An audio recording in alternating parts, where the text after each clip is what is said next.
welcome to Reality After Show coverage of House of Villains Season 2. Special guest time. That's right. We got an interview, folks. I'm Jonny Fairplay, joined always by Jenn Hoffman and very, very special guest, Rich. I always knew him as Hatch. A lot of you know him as Richard Hatch from the first winner of Survivor. Welcome, Rich. Thanks, Johnny. Hey, Jen. How you doing? Hi. All right. So first question, when you're originally approached by production for House of Villains Season 2, and they say, hey, Rich, would you like to join us? What was your answer? What's House of Villains? Sorry. I had no idea. I hadn't heard of it. I didn't even know you guys had done it. I hadn't seen it. I did not know what to make of it. So when you did find out what House of Villains is, I heard you said something to the extent of, why did you call Jonny Fairplay first? Well, I might not have said Jonny Fairplay, but I said, why didn't you call me first? Something like that. Probably. Maybe I said Jonny Fairplay because you're a survivor. Why him before me? But that was probably just me stirring the pot. I don't remember the quote, whether I said you or not. I could have. Yes. Rumor and innuendo. I was called out. Probably was. You probably were, because you're part of the Survivor family, and if you're going to have a Survivor on your show, and he's going to be somewhat villainous, they called me that from day one. I was a villain. I was in the press. Nobody understood the game. What's her name? Rosie O'Donnell gave us all cars except me. She gave a box of rice because she hated me. I mean, it was crazy how little people understood the game. Wow. I met Kathy Griffin. Griffin, which one, the comedian? I love her. Yeah. Well, she hates me. I met her on it. She was like, I'm a Rupert fan. I was like, you would be. She offered to come play at prison. When I was in prison, she offered to come. Yeah, we talked for years. I mean, she's just been really, really great to me. I don't know what she feels about you or other people, but your grandma killing, really, again, people don't get the frickin' game and don't understand the genius of that, and the way in which others who were participating in the game with you couldn't know you were playing. So it was perfect. And when people don't understand the game, you look like an asshole. Like me. We're in a great group. My 7-year-old saw that, and she's 7 now. We rewatched it when they re-aired it. And at first she said, oh, we shouldn't do that. And I said, oh, no, his grandma knows and doesn't care. And she was like, oh, okay. And it's a game. Television. And your grandma didn't know. Yeah, and she knows it's not just a game like when you're playing a sporting event. It's a reality television competition show, which is a completely different animal. It's not like, you're doing like Tour de France and or something where you shouldn't be like taking steroids, or it's not like you're in a chess match where you have an earpiece in your ear. Like, this is a reality television competition show for $1 million. This other one for a couple $100,000. It's like you play the game. Unscripted drama, and before you go on, you should know that you are in a game. Yeah. So cut to House of Villains. Where the hell were these people for 24 years? I weighed the options, Rich, and it was whatever she was leaving me in inheritance or the $1 million. And I assure you that the scales tipped slightly towards Survivor lies. Perfect. Yes. Right. You've been in the media, on and off for 20 years, but, haven't been in since, I guess, All Stars 2004. It's been 20 years since, a reality show proper that has. Oh, God, no. 2004 was Survivor's All Stars, but I've been on Celebrity Apprentice. I've been on, what's the Biggest Loser? I've been on a lot of other shows. Celebrity Apprentice, because I actually wrote up, I was like doing all the coverage for that. So I've written about you and your gameplay at length on that. I forgot about that one. No worries. Yeah. Biggest Loser's a little different, a little more heartfelt. I was meaning like a cutthroat kind of, where people don't realize that that you're playing a game within a game within a game. That every single second of what you say, not just what you're saying to other players, but the interviews you give to the camera, what But you do Jen, when you're talking sleeping. You're Yeah, talking, Jen, about something that's been going on for 24 years, since the original Survivor aired, if not before. But I think on any major network, Survivor was the first unscripted drama competition kind of thing. But we've been watching them now over and over and over and over. So here's me, Mr. Moron. I've got to say it's all my fault. I come on to House of Villains set and I'm not even thinking it's possible people wouldn't be playing. It's a game. Of course, they're all going to understand it's a game. Everybody's going to play. Oh my God, where did they pick these people up? They were not playing. They're crying and yelling and anger, and they weren't doing it for the game. They were just lost. I was like, what the hell is happening here? You're punking me. These people aren't playing a game. How can that happen? Well, there's winning a game, and there's, like I always say, like one of the biggest reality television winners always is Omarosa, and she's never won a damn thing. Right. She just has become so famous from the character she's created that she goes by one name. There's Prince, there's Oprah, there's Omarosa. So she didn't win regular Apprentice, Celebrity Apprentice, House of Villains, whatever, she's done, but she's a winner. So I think maybe some people play that way. I think some of the younger people, like I want to ask you about, are playing for maybe more social media clips and followers and things like that. And they don't see the prestige of winning, or even the path to winning, because there's kind of different rules with Gen Z now about the way you do things anyway. So how did that, besides you coming in and saying that you didn't think that everyone was playing the game, how do you think the difference in maybe the mentality of the way people want to be perceived on TV or create characters had to do with them playing or not playing the game versus you? I think it's a great question, Jen. I think they were known, each of them, for their characters, their personalities in any shows that they'd been on before. But I do disagree a little bit with the idea that what they were doing was intentional. Okay. They're really, and particularly the younger players, like Victoria from The Bachelor.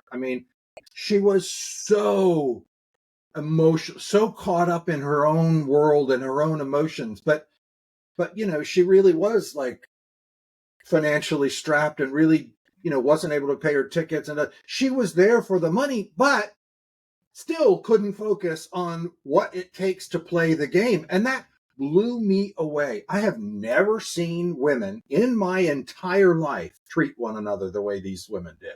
I've literally never seen it. So on one hand, I'm blown away watching this all go on. On the other hand, I'm blown away watching it all go on when they're supposed to be playing a game. It was crazy. It was really nuts. Was there just a level of frustration in your day-to-day activities? Like, could you separate it? Could you just be like, okay, like, they don't understand Survivor, they don't understand Big Brother, they don't understand the challenge. Okay, I get that. They're not from competition.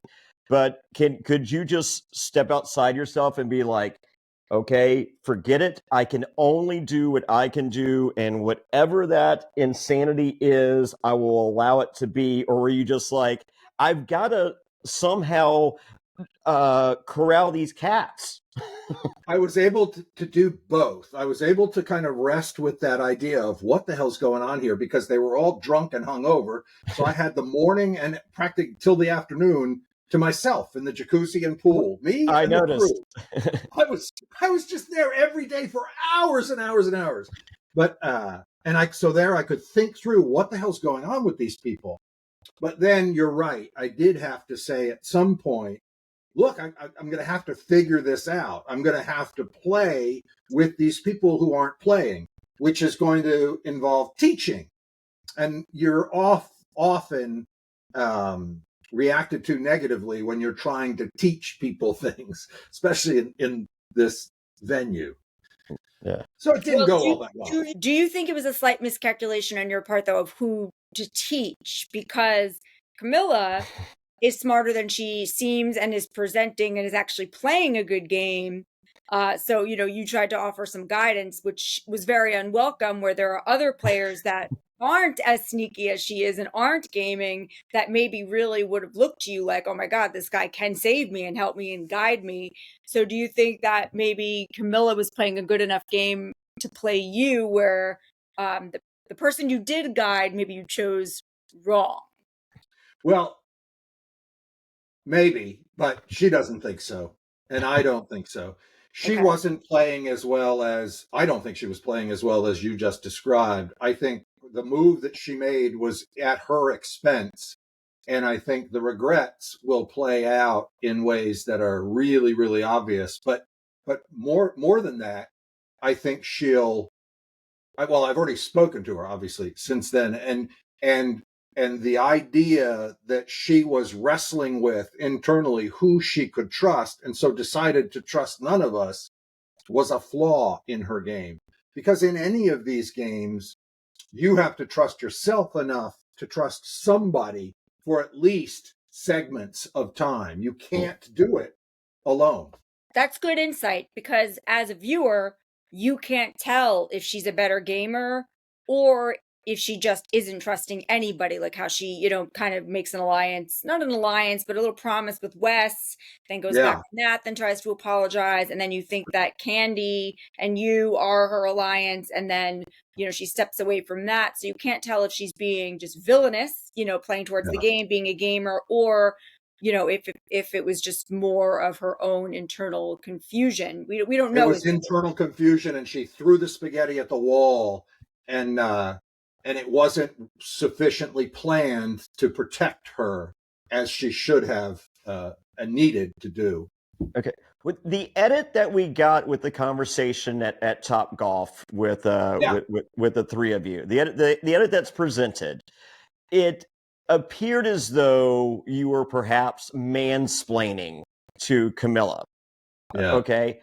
Do you feel that you did, or because what I have found on House of Villains season 1 and stuff like this, where you have to do the old school present an idea, like you basically have them present the idea that you want. It's just like, hey, what are you thinking? It's just like, I don't know. It's like, oh, you're just like, but if you had to think, it's like, maybe this is like, okay, keep going. It's like, and maybe, we're almost there. And then, and then finally the third name that you need, just like, that is a genius idea. Oh my God, you are the smartest person in this house. How did you come up with that? Yeah, no. So at Top Golf, that's a really good point that you bring up. That's the first shift.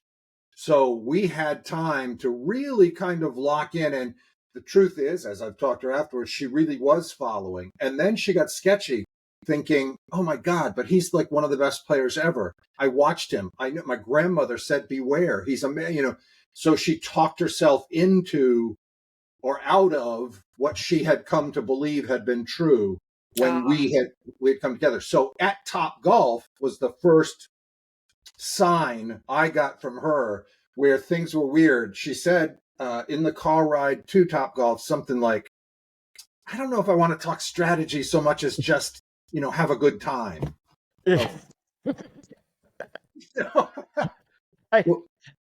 I had similar talks with Omarosa. We would be on our way to reward, and she was like, let's just not talk strategy. And I was just like, no, I really feel we should take advantage of the opportunity that we have here, Omarosa. And she's like, okay, well, how about this? What if I just threw out just completely the opposite of what I'm going to do? And I'm just like, just for camera.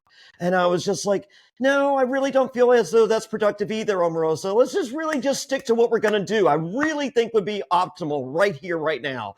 Right. Well, that's part of the problem is it didn't happen if it didn't happen on camera. So if you throw something wild out there for camera, then production and just kind of I call it like little elves and gnomes behind the scenes start to conspire to put other things in people's ears during their interviews to make things go a certain way and make that person paranoid. So that I wanted to ask you that too, that the mansplaining thing I know does bother some women, but perhaps it was just a little annoying. But then if you have in her interviews, her like little OTFs or on the whatever interviews that she's giving, if they say, did that bother you when Richard did that? What about the biggest gamer, in reality history, explaining something to you? Should that make you mistrust him? Because production does do that on every competition show to plant ideas. Do you think that could have been what happened too, that she got, not that you're directly accusing production, but that part of the fear comes from the littlest thing can be made much bigger when they want a storyline or when they want to cause confusion. That's part of the subtle sophistication associated with trying to manage personalities, because we all know we're being filmed. We all know there are producers in production asking questions, and we all know who play the game well. Those questions cause all kinds of machinations in people's heads that go off into tangents and crazy land. But not everyone realizes that. I mean, I caught on to that so quick the second I started being interviewed. Like, so do you think, what if this person said this, or do you think this person's doing this? And like, I had a gut feeling that some of the things they said were a little bit true, but other things weren't happening or could be perceived as happening. Yeah. And then that, your body is smarter than your mind in a way. So when you feel this, like, you learn, if you're used to this right away, that they're planting an idea just to see where really go. Like if there's a broad stroke question that's being asked in a confessional, you're just like, okay. But once they get going into specifics, you're just like, oh fuck, Camilla's coming after me. Sort of. Maybe it could have been a suggestion that she was, or an idea of hers, and then by being asked in a confessional and you running with it, then they ask her, what if he responded this way? You know what I mean? It's you're playing a game with the people there, and you're also playing a game of, if it didn't happen on camera, or if you didn't say it in a confessional, it didn't happen. Plus, you're playing a game with people feeding you questions and suppositions in order to rile people up, and you have to realize that that's part of the game. And I'm realizing that a lot of people don't know that, especially if they haven't been on competition. Bobby Lights. Yeah. Bobby Lights would leave a confessional and his entire game, like, he's like, fair play, everything's different. And I'm like, no, it's not, Bobby. No, it's not. Nothing's different. Oh, no, you don't know what they asked me. I'm like, I'm sure. Can I guess? Yeah, he was fascinating. But there are lots of things like that. The original Survivor season, I was playing multiple really, really challenging games with the participants, games with the producers, knowing that my win depended on what I did with the producers. It was very, very different back then. And then I also had very, very top of mind at all times viewers. And I thought about what it meant to be naked. What would that send to America? What did I want to communicate about being a gay atheist? As all this while I'm playing the game. House of Villains, none of it. I didn't care. But you're right. If it wasn't on camera, it didn't happen. So, like that shock challenge, I rocked that like nobody's business. Like they didn't know what happened after Safari had gone through and he could barely move. I ran through the thing. But in the edit, we all look like we're about the same speed. Sure.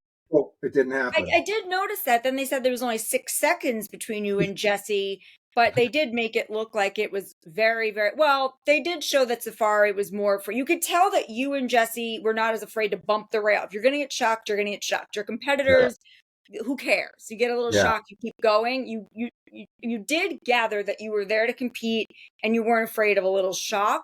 But in terms of how fast you went, you're absolutely right, because you had no idea. It seems like you all took hours and hours to go through that. Yeah. It was production on House of Villains and the communication that I've had with them, season 1 and post season 1. Like when they watch Survivor, they're like me. If I wasn't doing a podcast about Survivor, I'm fast forwarding through every challenge unless you're blindfolding and hitting your nuts on something. I don't fucking care. I mean, literally every challenge could be pick a number between 1 and 10. I don't give a fuck. So, and they're just like, oh, look at this giant wall. Don't care. You're going over something, under something in a puzzle. It's every fucking challenge. I get it. So with House of Villains, I feel like they, based on conversations, they have that similar mentality. So it's like, okay, they're getting shocked. We don't give a fuck. You know, we're going to show them all doing it at the same time, and then we're going to give a time afterwards, and it's great.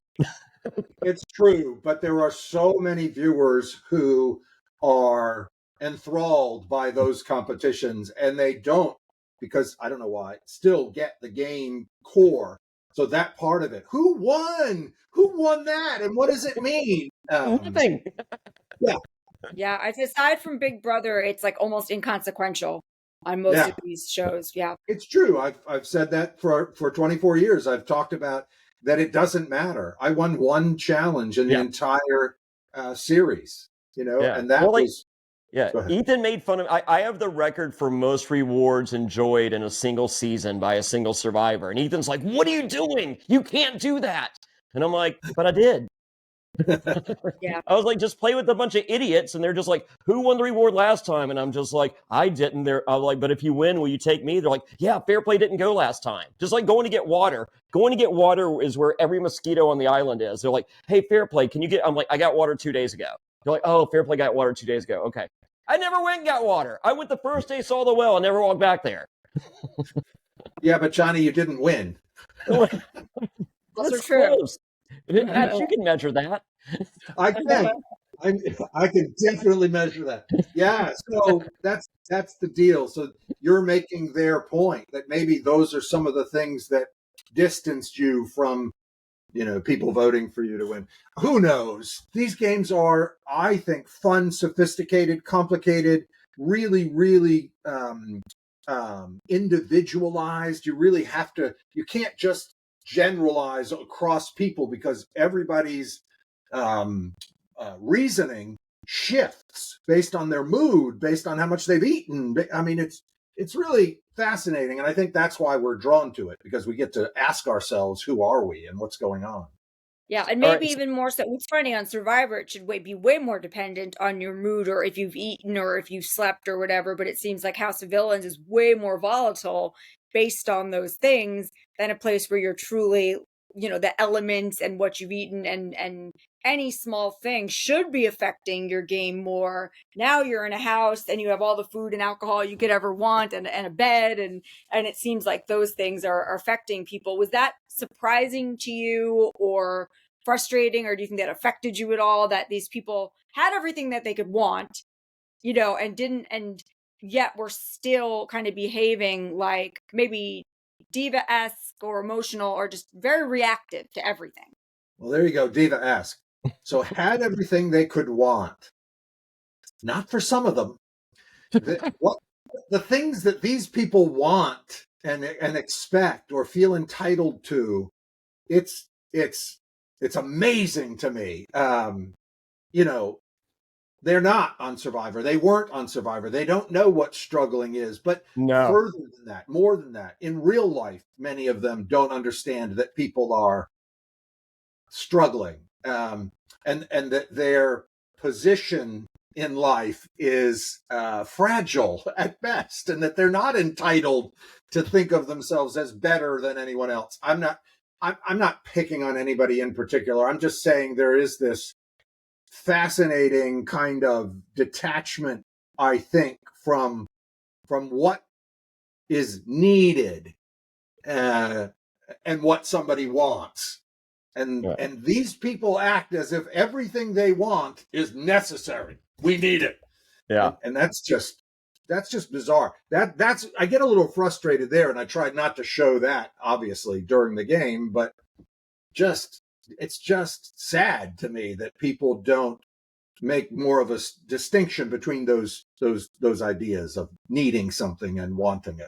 Yeah, they would ask daily. I mean, like, I thought production and PAs and everyone was just so beyond, like, before we entered the house, they're just like, hey, put a grocery list of anything you can think of.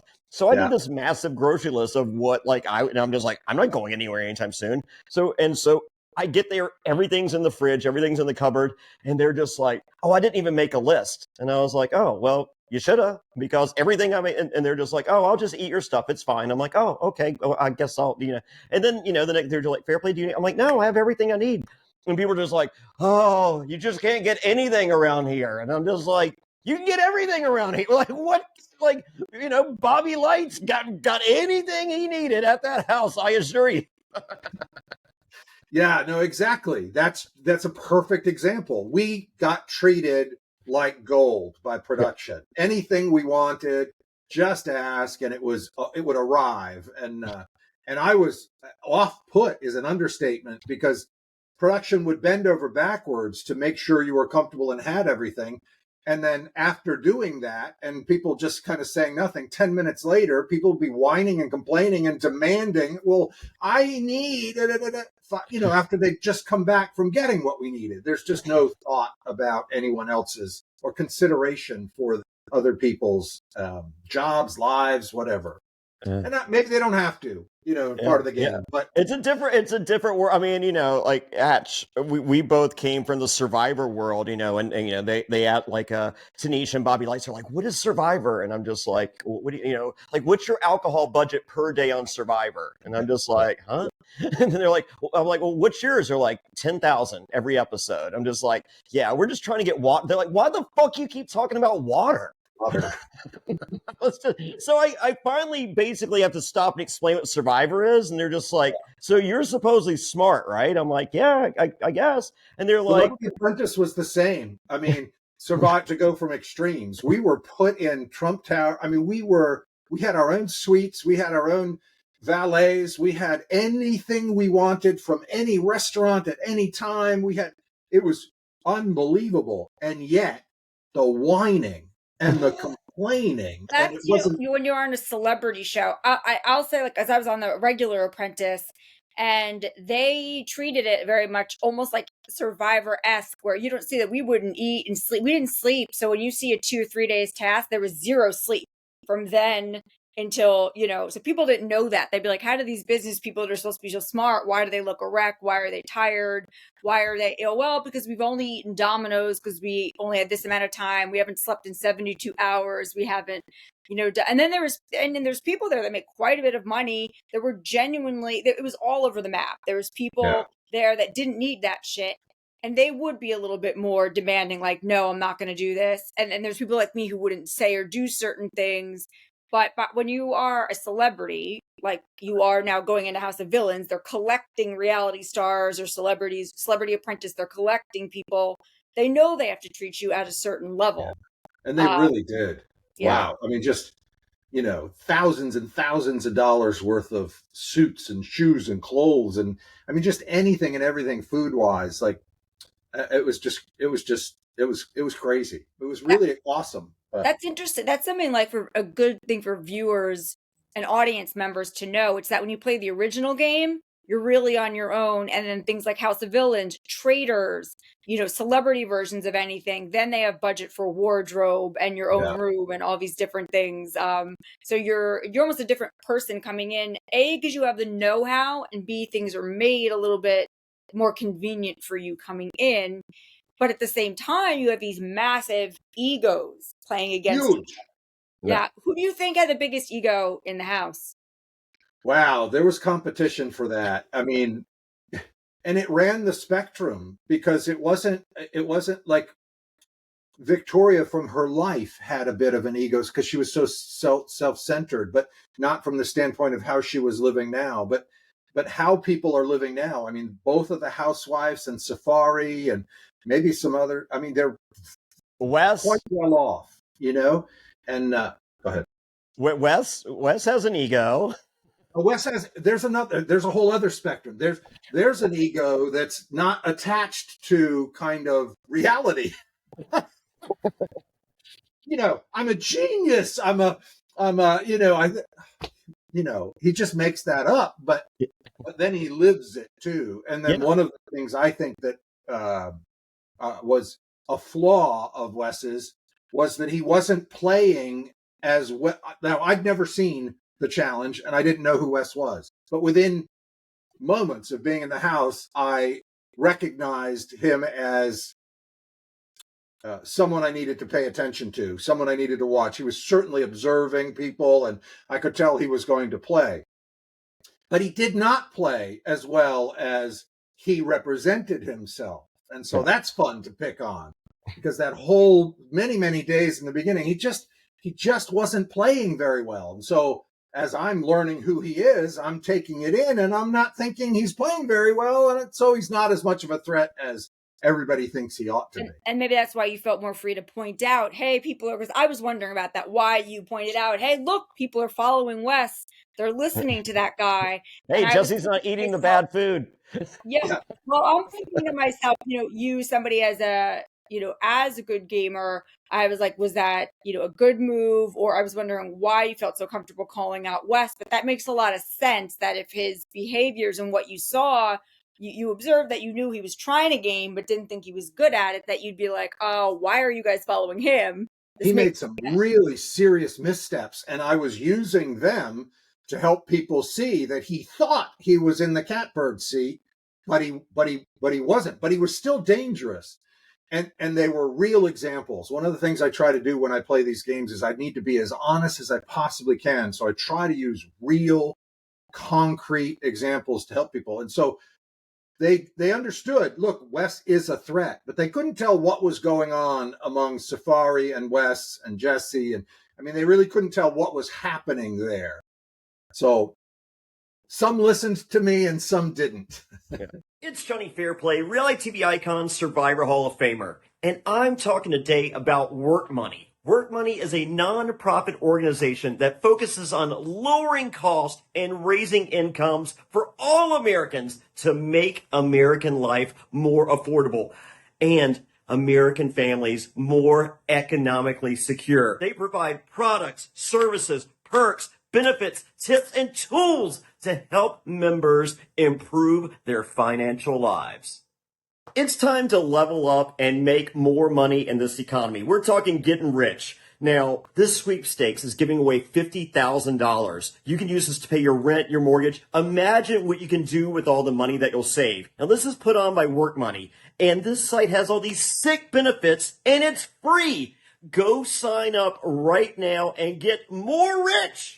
Now, listen, you can change your life. Now, what would you do if you didn't have to pay your rent or mortgage for a year? Listen. Sign up right now for free. Link is available right here in the show notes. Check them out. Personally, I'd get more pinball machines. I'm Jonny Fairplay. I wouldn't lie about that. It's Work Money. More money. So who is your best friends in the house? Like we saw strategy-wise, once again, based on the edit, you, Candy, and Camilla talking, but like who would you say were your best friends in the house? If you had to separate the game. So separating the game, the most real conversations, game or not, were between me and Jesse. Okay. He and I clicked and started talking about kind of real things early on. And he was in a predicament with respect to how he was going to move through. And so I'm not going to talk about that because you'll see what happens as it plays out. But he and I spent time together. You know who people don't realize was pretty deep is Larissa. Oh. She, you talked about the Raiders? Yeah, she does talk about the Raiders. And I could see her face sometimes. But we sat and chatted too. I mean, she's really an interesting person, and she was discounted so severely right from the get-go because of her accent that I wondered how she was going to deal with that, ego-wise or whatever. But she must have been used to it. And so they weren't even hearing what she was saying, even when what she was saying was making lots of sense. And she was way more valuable as a player than some others that could have gone. Yeah. Do you think maybe that part of that is because of her fighting with Victoria, kind of sidelined people, maybe having respect for, having respect for her? I mean, I thought her move to the charity thing is like evil genius, perfect for House of Villains. People didn't like that or thought that was low. I think maybe they were distracted by that, forgetting it's a game, and then also distracted by her and Victoria fighting. So it's interesting to hear that she had a lot more to her than that. That's a shame. Lots more to her than that. And so the discounting happened long before those things, but those things were benchmarks too that people could discount her for. Oh, she's talking about charity and she's not really giving it to charity. And that's, they would talk down. That's when haphazard players were attempting to play. So they would look for things to pick on with her, but they weren't looking at her and recognizing how capable she would have been as an ally. She really had a stability that the others did not, and that was fun to identify. But you're right. I did connect with Candy, and I did connect with Camila, and those connections were at times reliable. And I started to see when they weren't, and I don't know how much ideas got into her head, but it doesn't matter to me. That's part of the game. And if producers asked questions that got her worried, so be it. She was that unstable. Well, we're not necessarily saying producers are asking the same people the same question. If production's asking Wes, do you think Hatch is putting things in Camilla's head? That's Camilla comes back. Wes goes, Camilla's like, hey, was Hatch putting things in your head? Whereas she leaves Top Golf thinking, me and Hatch came up with this, and all it takes is a conversation with Wes, who doesn't even have to have production. Someone saying to Camilla, I'm not blaming production. I'm just saying some people are more aware of the fact that just being asked a mere question can make you change your own mind. Exactly. Influence, whether you're aware of that or not. Yeah. You can be influenced by what you end up talking about in those sessions. And I don't know that viewers really understand how long and impactful they can be for the people Jen is mentioning, the people who really aren't self-aware enough to have been confidently playing and prepared to move through that, just taking whatever information they can get from those questions and production. That's what I do. I listen to why they're asking, and I walk away with it. For me, they were like hints about what could be really happening, not something to go run out and react to, but more like valuable information and how I can use that in the moment to state during these interviews my position to make myself in a better position and then go use the tidbits out there. But I think maybe coming from Bad Girls Club or Housewives, when you do your interviews, they'll say, well, someone was saying this about you, or do you really like that person? Do you really trust that person? That's just a question. That doesn't mean you can or cannot, but that gets people going, Bobby Lights would leave basically when Bobby Lights was done with the confessional, they would have to have a crew ready because he's basically he's like, and here's my problem with you. He was all over the place. He was really something. Although he was fun. He liked my Prince Albert. I bet. How long did it take? Because we saw him. He's like, today's Battle Royale challenge is this, and I came there. I'm just like, holy shit! Do I not envy the editor for this segment right here? I'm guessing half an hour. Oh, longer. Oh, there we go. But Bobby sees a twinkly light. That's 20 minutes you're not getting back of your life. Gone. Longer. Changing shoes. I mean, oh my God. It was indescribable. And that's my first introduction to the man. So I'm just watching this happen going, oh my gosh. And then he comes back to the house. Yes. Yes. And gives you advice. Yeah, that was funny. Yeah. Talk about all over the place. Yeah. So I don't know if you're aware of this, but the bedroom. Oh, sorry. Go ahead, Fairplay. The bedroom that you and Safari are in, or the bedroom that me and Bobby Lights had, and you are in my bed, and I would just like to apologize here and now for the stain. Oh, well, I just added to it. Oh, great. Tremendous. All right. Wow. Well, it's funny because you do end up back in that same room with Bobby Light, and he ends up kind of giving you his unhinged, advice, which he says one thing, and then in his interview, he's like, I don't know if I even meant that, Did you take it at all? Because your speech in the end, seemed like you maybe did start to take a little bit of what he said about, screw it, I'll just be villainous. You're just having fun with it. I wanted to know, was that Bobby influenced at all, or is that just something you decided to do? Neither. Oh yes, I decided to do 100% edit that didn't happen kind of thing. That I don't give a shit about any of you was the very, very beginning of an explanation of how reality, what's true, matters. And I was wearing the shirt. And so I was trying to explain to people that all of that I just said was made up to cause you to think about, really, oh my God, is he at a... And I'm asking you now, as I'm standing here, to think about what it is, how it is that we've interacted. Do you think I really don't care? Do you think I can set that aside for the game? Probably. So I made this really clear distinction between what you just say as part of the game and what's true, what's real, and that the good player has to really think and not be duped by someone who's trying to blow smoke up your ass. I'm not that guy. I'm really direct. I'm really honest. It really played well. It's not what they wanted. It didn't air. All you saw was, I don't give a fuck about any of you.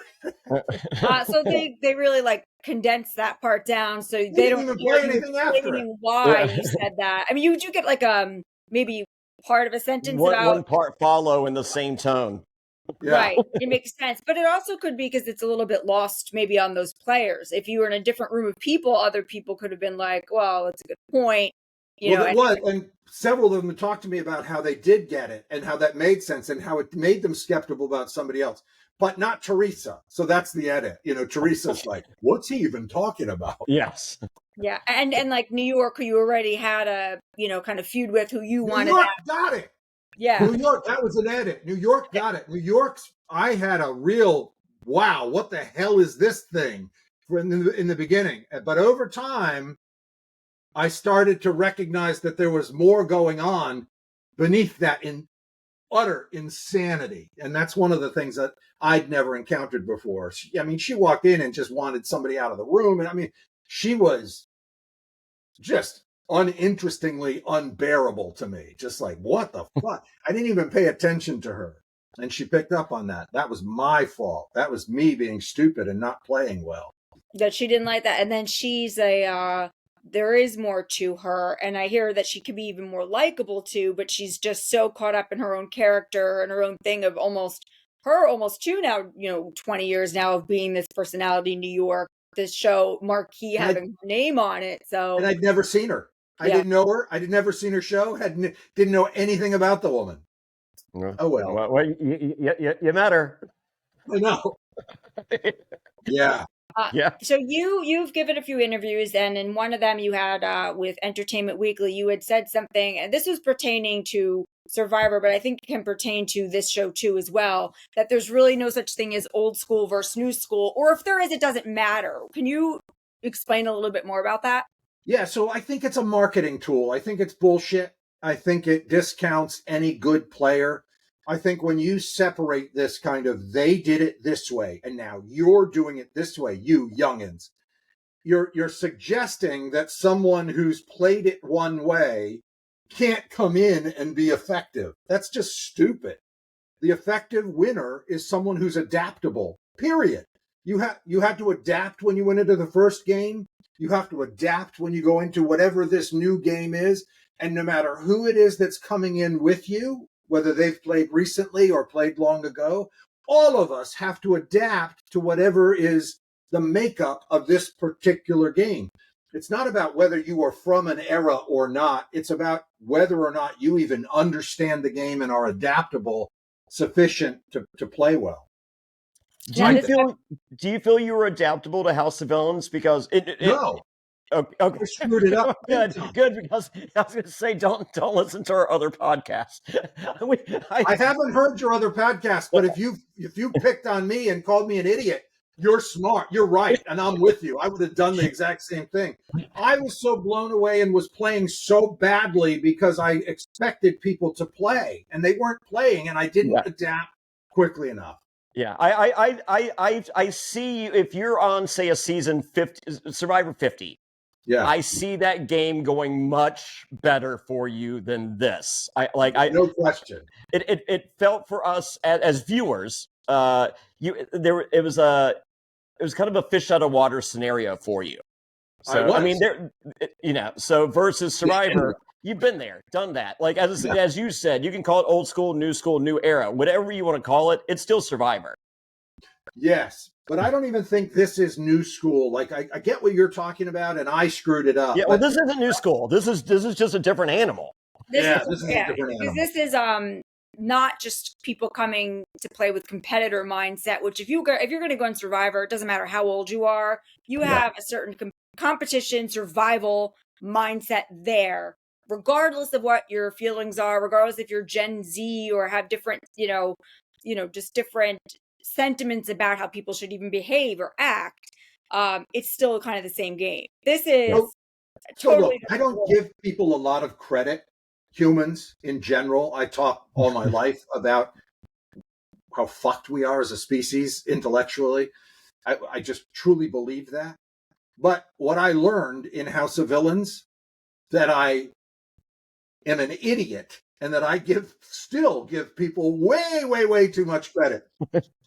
I have to adapt to the idea that when I think people might not play well, I'm being stupid in that they might not even know to play. So these people weren't playing at all. These people were literally crying and lost in friends and what are we gonna do?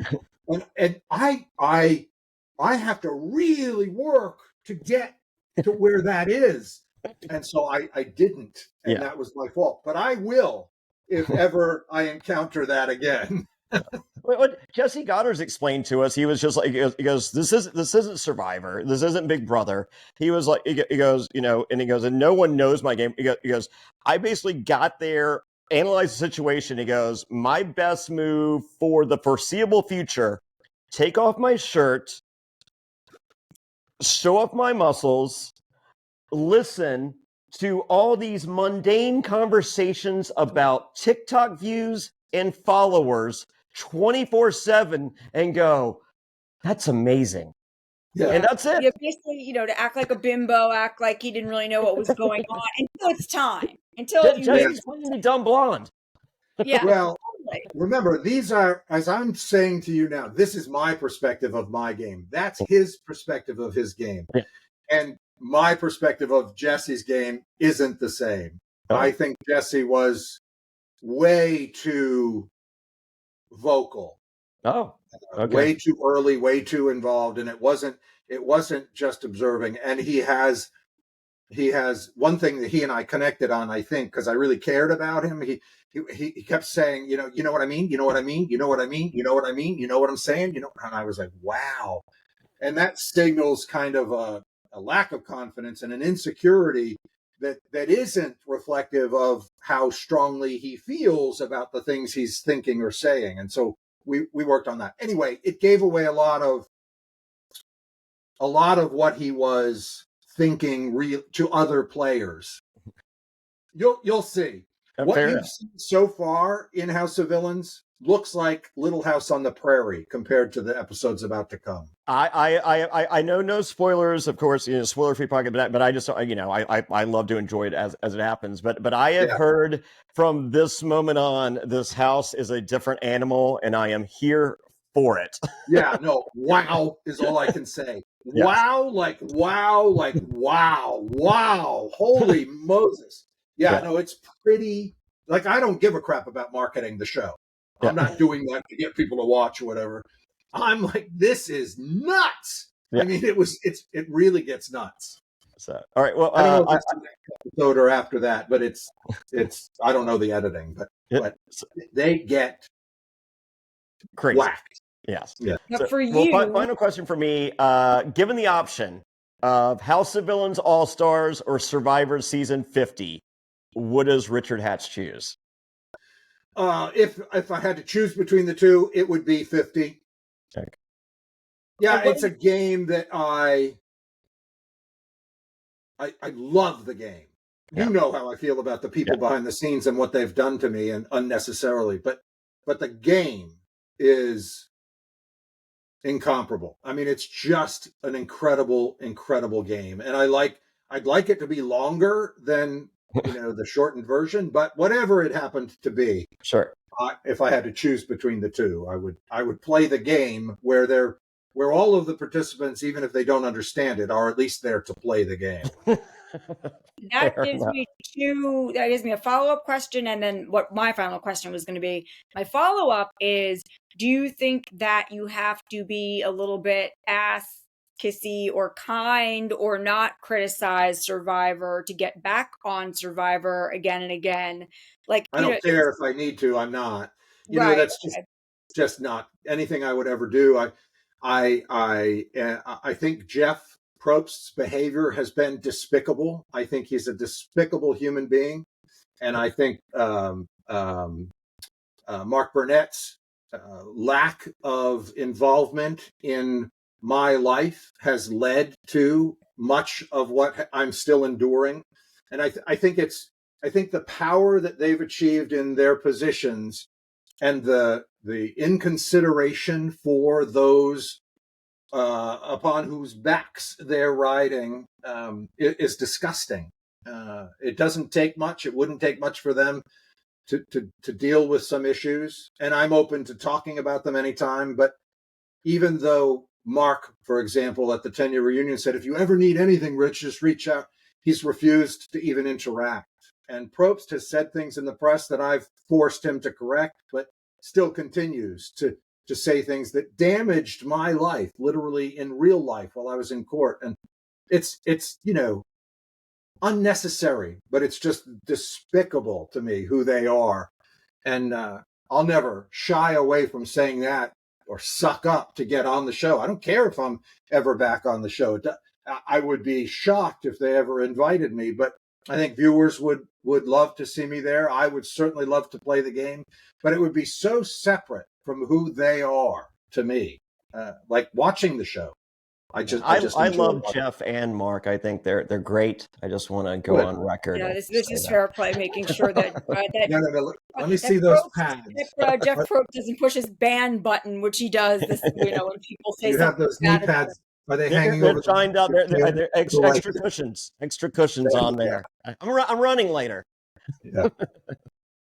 So what shows would you want to do? What are other shows besides Survivor? Because I have seen in some interviews you've said you have some plans. Maybe there's some things you can't give away. But what is your if you're not going to do Survivor, what's like your ideal types of shows or hosting or like what's the future look like for you back on TV? Well, I have a business partner. We've pitched a few ideas, and there's I've got 10 biological kids at this point who've connected with me. I was a sperm donor.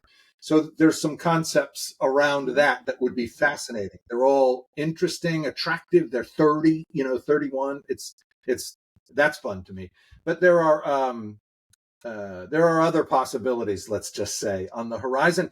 And anything that is a game that's well, for example, Traitors is made for me. That's literally created, it seems to me, for me, given what I did in the original season of Survivor. So more than even what I said on House of Villains, Johnny, I was like, what?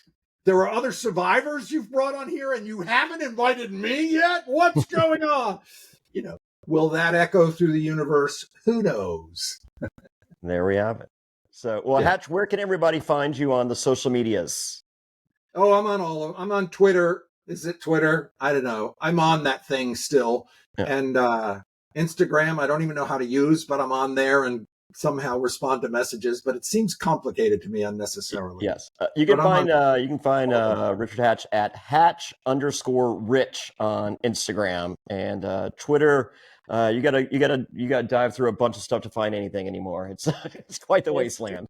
That's Richard. Yeah, and it is quite the wasteland now. But I've got so much going on there that I still chat there and sure. Whatever. So thank you guys. Richard Hatch, thank you so much. Always a pleasure. You're one of my favorites. Peek behind the curtain, everyone. Hatch and I won a Family Feud together. Bonus round, final round, me and Hatch, we did the big hug. Oh my God, it's been too long. Hatch, next time I'm up your neck of the woods, I'm hitting you up. We're gonna hang out at least one more time, right? You're always welcome here anytime, Johnny. Always. There we go. So, Jenn Hoffman, thank you. Where can everybody find you? At Jenn Hoffman on Twitter and at Jenn Hoffman High everywhere else. I'm very touched to see two of Survivor's most iconic villains saying, "Oh yeah, we're gonna hang out and we've hugged and this is adorable." And Johnny and I've always gotten along. I mean, we've done all kinds of things. I mean, from that big island thing with the tattoos. Did you even get the tattoo that I got this tattoo there. Yeah. The Catalina Island. Okay. Yeah. I did this whole deal.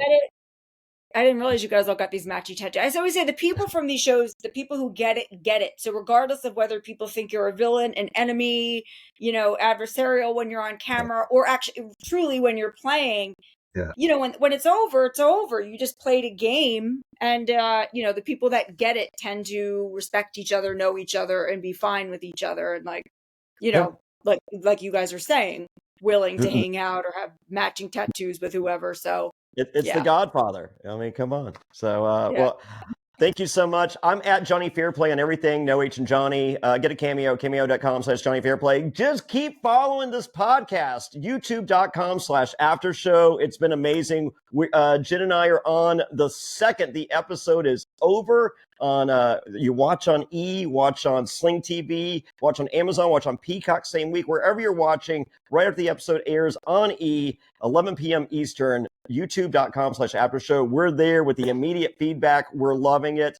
Hatch, you went too soon, but thank you for staying as long as you did here. And of course, you can find me on Cameo too. Thanks for reminding me. There we go. Until next time, everybody. Bye. Pleasure, both of you. Have a great day. Bye-bye.